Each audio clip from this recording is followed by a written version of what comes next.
नबी पाक अलैहिस्सलाम ने फरमाया वो बंदा बेवकूफ है जो डट के अल्लाह की नाफरमानी करे और अल्लाह की रहमत की उम्मीद भी रखे।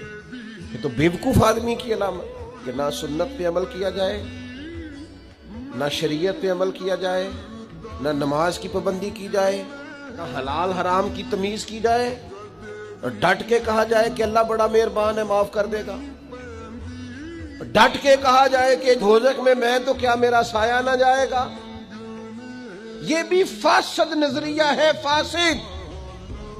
नबी पाक बड़े मेहरबान, बड़े मेहरबान, बड़े मेहरबान। और सैयदा आयशा सिद्दीका रज़ी अल्लाह तआला अन्हा फरमाने लगी, अपनी जात के लिए नबी पाक ने कभी किसी से बदला नहीं लिया, लेकिन अगर कोई अल्लाह की हद तोड़ता था ना, रब के दीन की हुदूद पामाल करता था तो हुजूर जलाल करते थे। नबी पाक अलैहिस्सलाम तो नाराज हो जाते अगर अल्लाह की हद तोड़ी जाती।